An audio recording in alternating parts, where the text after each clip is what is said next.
मोहतरम हजरात, आज मैं आपको कुछ जरूरी बातें बताऊंगी। उस पर गुफ्तगू करने से पहले आइए दुरूद पढ़ते उस नबी पर जिसके सदक़े से हज़रत आदम को नबूवत थी।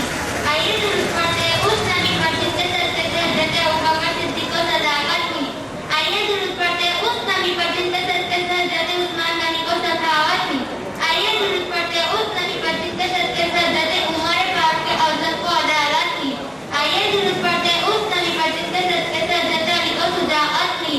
आइए दुरूद पढ़ते उस नबी पर जिसके सदक़े से हज़रत इमाम हसन हुसैन को शहादत मिली। आइए दुरूद पढ़ते उस नबी पर जिसके सदक़े से हज़रत गौसे आज़म को करामत मिली।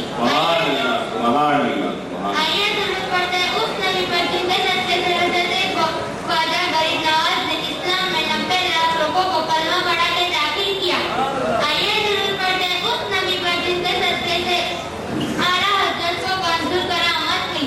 आइए दुरूद पढ़ते उस नबी पर जिसके सदक़े से आज महफिल सजी है।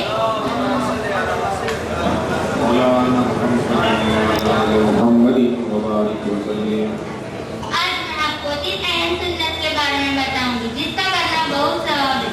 सबसे पहले मैं आपको नाखून किस तरह से काटना उसके बारे में बताऊंगी। नाखून बड़े रखना रिश्त में तंगी ला देता है। नाखून बड़े रखने से शैतान अपने बैठने की जगह बना लेता है।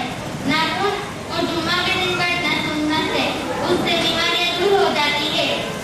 नाखून को काटने के बाद उसे जमीन में दफन कर देना चाहिए। उसे कहीं फेंकना नहीं चाहिए।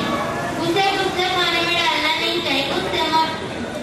उससे कोई जादू वगैरह कर देता है।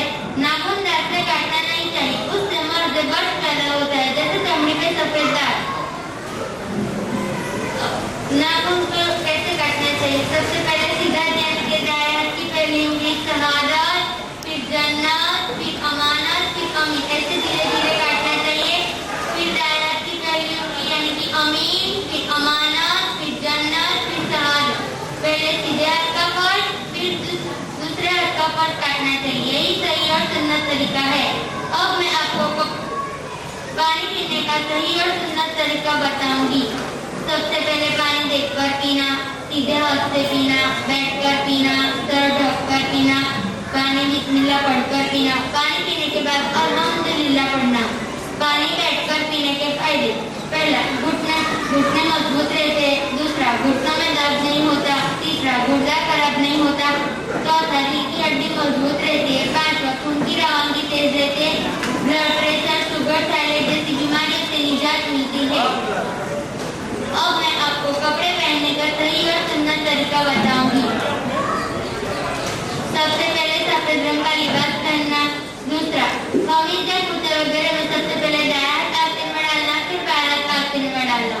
पैंट या सलवार वगैरह में सबसे पहले दायां पैर डालना, फिर बायां पैर डालना।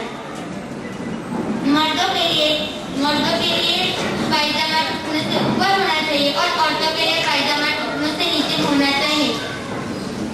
चौथा, कमीज या कुर्ते वगैरह में सबसे पहले दायां हाथ आस्तीन में डालना, उसी तरह सबसे पहले बायां हाथ आस्तीन में से निकालना, फिर दायां हाथ आस्तीन में से निकालना। पैंट या सलवार वगैरह में सबसे पहले दायां पैर डालना, उसी तरह सबसे पहले बायां पैर निकालना, फिर दायां पैर निकालना। यही सही और सुन्नत तरीका है। आखिर में इतना ही कहूंगी, हर इब्तिदा से पहले, हर इंतहा के बाद। हर इब्तिदा से पहले, हर इंतहा के बाद। जाने नबी वाला से जाने खुदा के बाद।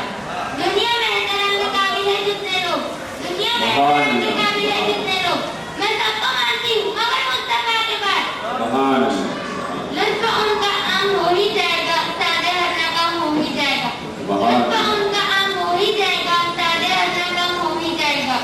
साइलो दामन सभी का दाम लो, कुछ न कुछ इनाम हो ही जाएगा। अस्सलाम वालेकुम वरहमतुल्लाह। सुभान अल्लाह, सुभान अल्लाह।